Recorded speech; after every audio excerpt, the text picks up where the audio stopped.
Kalau sampean berdebat sama orang ateis atau orang komunis itu gampang saja. Dilatih begini seperti teorinya Quran. Ya nanti saya teruskan, ini tak ulang lagi ya. Saya ulang lagi ya. Andai kan nggak pernah terjadi telur itu jadi ayam, nggak pernah terjadi sama sekali. Telur itu jadi ayam. Terus kamu mengasih tahu orang tadi, telur ini loh nanti jadi hewan yang hidup terus terbang. Mesti dia bilang muhal, mau benda mati kok nanti jadi benda hidup yang terbang ngalor ngidul. Berhubung sering terjadi dan dia pun tidak ikut bikin, bilang mungkin. Paham? Saya ulang lagi ya. Berarti dia bilang mungkin karena sering apa? Terjadi dan dia lihat. Andai kan pertama kali nggak ada telur sama sekali yang jadi ayam, terus pengalaman pertama di dunia belum pernah terjadi. Kamu kasih tahu telur ini nanti jadi ayam terus terbang. Orang ini bilang muhal enggak? Muhal. Berhubung sering terjadi bilang enggak. Nah berarti kita nanti bangkit dari kubur gampang saja bagi Allah. Cuma belum pernah terjadi kamu mengatakan muhal. Nah makanya otak kita harus dibenahi. Makanya jogeman percaya yang pernah kita lihat, yang sering kita lihat. Percayalah dengan akal, tapi akal waras loh. Karena waras itu serepot, tatanannya wangil. Makanya Islam itu melatih. Kul falillahil hujjatul baligha. Misalnya begini ya, dulu kalau Gerwani atau PKI atau siapa sajalah. Itu kalau melatih anak-anak TK, makanya seorang ulama harus punya kecakapan penjelasan ibanatul ahkam.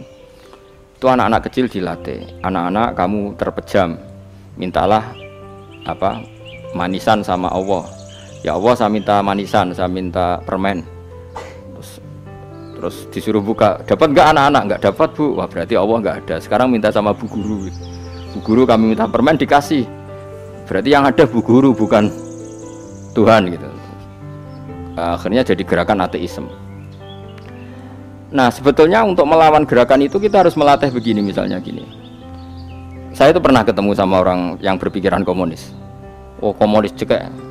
Dia nantang saya gini, Pak, pokoknya saya tidak bisa nerima konsep Tuhan sebelum Anda bisa menjelaskan kenapa ada Tuhan. Jadi, bocah kok elek ini. Nah, aku ngertiin aja, sak cerdas ini tetap cerdas aku yakin tetap cerdas aku. Rasanya selain raine seram meyakinkan, tak pikir tetap cerdas. Kalau itu kan wong Quran gitu, artinya punya pikiran panjang. Mungkin di antara orang Islam kita ini tidak punya kecakapan menjelaskan. Tapi kalau orang sering baca Quran, apalagi dia ngaji tafsir ya, yang waras maksudnya waras lah. Terus rapati seneng duit, barang ini penting ya. Kalau seneng duit wis mari goblok. Yakin ulama seneng duit mari goblok, tak jamin wis. Umpama alim wis kelas B, kelas C gak bisa, tahqiq gak bisa. Kalau tahu dikandani kanca kula riyen ambek jenengan udah-udi saya kaca akeh. Lah kena apa? Cok seneng duit kula. Duit itu masalah bagi ulama. Orang duit itu masalah kan ya.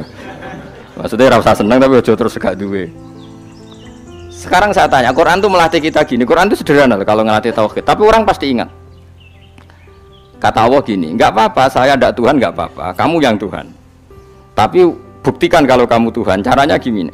Am khalaqus samawati wal ardi. Ya nggak apa-apa, kamu yang Tuhan nggak apa-apa. Tapi buktikan kalau kamu menciptakan langit, bumi. Mereka pasti ikrar, ya tidak mungkin saya menciptakan bumi, saya lahir sudah ada bumi. Yesus lahir sudah ada bumi, nggak mungkin Tuhan. Terus Tuhan membuat pertanyaan kedua, am khuliqu min ghairi syai'in. Ya sudah, kalau saya tidak Tuhan, lalu nggak ada Tuhan, berarti alam raya ini tercipta oleh sesuatu yang nggak ada. Aneh nggak? Misalnya sebelum alam raya ini nggak ada Tuhan, berarti sebelum alam raya ini kan adanya nihilisme, sesuatu yang nggak ada. Kemudian sesuatu yang nggak ada ini menjadi penyebab sesuatu yang ada. Aneh nggak? Luwe aneh. Sesuatu yang nggak ada itu mestinya kan nggak bisa ngelabeti, nggak bisa berfungsi, nggak bisa ada gunanya. Wong jenenge ra ono iku ya ora marai apa-apa. Wong ra ono kok dadi sebab. Sesuatu yang menjadi sebab itu yang wujud apa yang nggak ada? Yang wujud. Sak takoi. Lah kalau nggak ada Tuhan berarti alam raya ini lalu sebabnya apa? Ya dari ketiadaan, lalu tiada itu menjadi sebab. Yang tiada kok jadi sebab itu tekem lho. Mikir. Di mana-mana yang sebab itu harus barang yang wujud, nggak boleh tiada kok jadi sebab. Ini kan jadi aneh, sesuatu yang tiada menyebabkan sesuatu yang ada. Terus dia bilang, ya pokoknya ronde ini kalah, tapi kamu tak pikir, pikir nganti mati temenang aku ini ngono.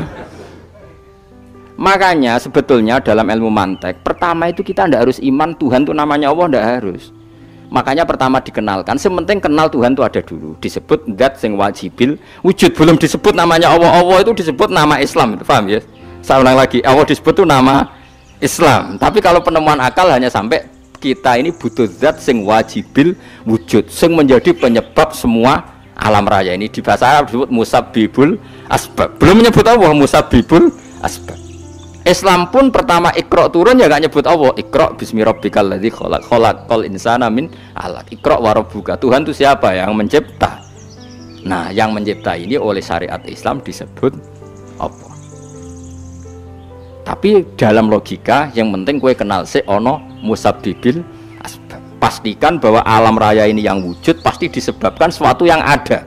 Enggak boleh barang wujud kok diciptakan oleh sesuatu yang tidak ada. Wong gendeng ora barbar, barang ra ono mbok sifati al khaliq. Sing gawe langit bumi apa?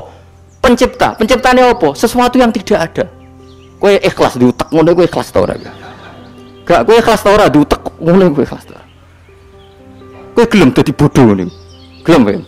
Mboten. Nah, nikmat ngono jenenge nikmat batin. Mulane sing suwenang mbek kalimat la ilaha illallah. Wes ana sing bid'ahno lah iku wong nganggur wis beno sak uni-unine.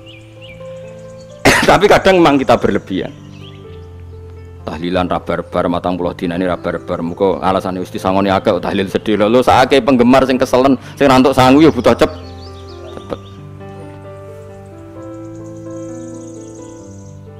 Lane cara kula niki penting kula utarke. Kowe nek ora cocok tahlilan 40 dina wis ngomong ae kira cocok model harinya.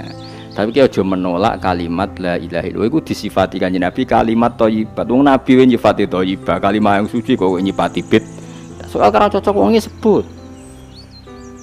Misalnya kamu bilang saja wong mati wis sangu amale lha apa didongakno barang. Nah kowe pengen ndonga ora usah ndonga. Wis ora usah biasa wae. Kula lah mbok dongakno ya ora seneng.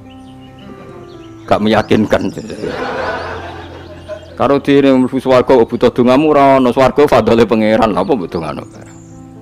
Ya tapi kowe donga aku ya seneng.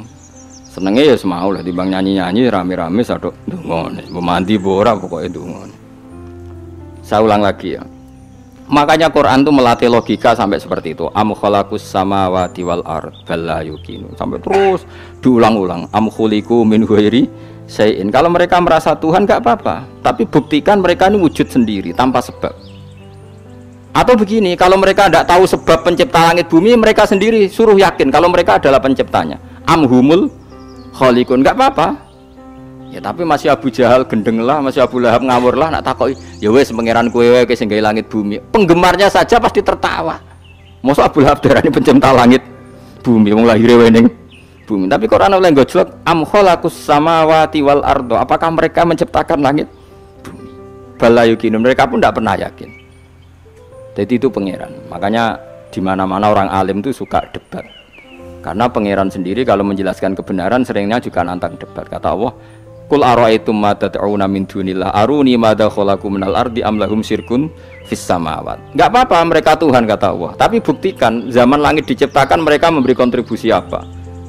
Apa urun bego, apa urun cagak, apa piye lah pas aku gawe langit iku dekne urun apa jare am lahum syirkun fis samawat. Misale urun apa lah?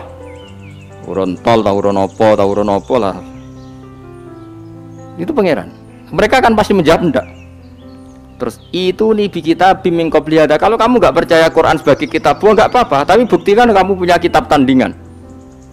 Enggak, mereka enggak punya juga. Atau gini, enggak usah Quran, ke sakralan. Au atharatim min ilmin, atau kajian ilmiah yang membuktikan bahwa Yesus itu Tuhan, atau yang membuktikan bahwa berhala itu Tuhan. In kuntum shodiqin, enggak apa-apa kalau kamu benar, buktikan. Nah itu makanya semua nabi itu punya kecerdasan, karena tadi nabi kadung nantang itu nih bi kita biming qobliyada au atharatim min ilmin in kuntum shodiqin. Tapi sekarang orang alim soleh itu jarang. Yang ngono anggar wong soleh rapati ngalim, anggar sing alim biasanya rapati soleh. Lah kula termasuk rontok-rontok ya isih rontok soleh ya rontok, tapi lumayan masih menjaga hujjatullah tadi. Sebab itu ulama dulu mengajarkan Allah itu siapa? Disifati zat sing wajibil wujud. Karena alam ini kadung ada. Kalau alam ini kadung ada, pasti penyebabnya sesuatu yang wujud. Tapi kalau wujudnya mungkin, bahaya. Wong sing gawe wae wujude terima mungkin, bisa wujud, bisa tidak. Makanya dipermanenkan yang gawe alam ini zat sing wajibil wujud. Sing wujudnya wajib. Wajib itu enggak bisa enggak, pasti wujud. Nah, terus kita kenal itu namanya Khaliq, itu musabbibil asbab, itu Khaliqul asya. Lalu oleh Islam zat yang demikian itu disebut Allah. Terus jadi la ilaha illallah. Nah, orang yang bertauhid gini tentu punya kenikmatan batin yang luar